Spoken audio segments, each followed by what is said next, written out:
வணக்கம் நண்பர்களே, இன்றைக்கி பார்த்தீங்கன்னா திண்டுக்கல்லில் யானத்துப்பம் என்ற பகுதியில் வந்து ஒரு சூப்பரான ஃபாஸ்ட் ஃபுட் கடை இருக்குது அப்படின்னு என் ஃப்ரெண்டு வந்து எனக்கு ரெக்கமெண்ட் பண்ணான். ஸோ அந்த கடையில் அப்படி என்ன தான் இருக்குதுன்னு நம்மளும் இன்றைக்கி ட்ரை பண்ணின்னு அந்த கடைக்கு கிளம்பியாச்சு. கடை பேர் பார்த்தீங்கன்னா பிஸ்மில்லா ஜம் ஃபாஸ்ட் ஃபுட்டு. சரி, கடைக்கு ஏற்றாப்படி அங்கே ஃபுட்டும் சூப்பராக இருக்குமான்னு அங்கே ட்ரை பண்ண ஆரம்பிச்சிட்டோம். அங்கே பார்த்தீங்கன்னா சில்லி புரோட்டா வந்து சூப்பராக இருந்த மாதிரி இருந்துச்சு. அதனால் நானும் இன்றைக்கி சில்லி புரோட்டாவே சாப்பிட்லான்னு முடிவு பண்ணியாச்சு. அவங்கள்ட்டையும் சில்லி புரோட்டா ஆர்டர் பண்ணியாச்சு.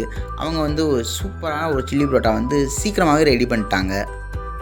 அதுக்கு முன்னாடி பார்த்திங்கன்னா நம்ம சில்லி புரோட்டா வந்து ரெடி ஆகிடுச்சு. டக்குன்னு பார்த்தா அது ஒரு வாழை இலையில் வச்சு பேக் பண்ணாங்க. வாழை இலையில் வச்சு பேக் பண்ணது எனக்கு உண்மையிலேயே ரொம்பவே பிடிச்சிருந்துச்சு ஃப்ரெண்ட்ஸ்.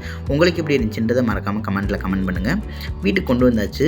அதை கொண்டு வந்து அதை பிரிக்கிறப்ப அந்த வாழை இலை ஸ்மெல் இருந்துச்சு, சும்மா வேறு லெவலில் இருந்துச்சுன்னு தான் சொல்லணும். டேஸ்ட்டும் சும்மா சொல்லக்கூடாது ஃப்ரெண்ட்ஸ். 30 ரூபாய்க்கு இது செம்மையான ஒர்த்தபுளான ஒரு இதுன்னு தான் சொல்லணும். ஓகே ஃப்ரெண்ட்ஸ், தேங்க்ஸ் ஃபார் வாட்சிங்.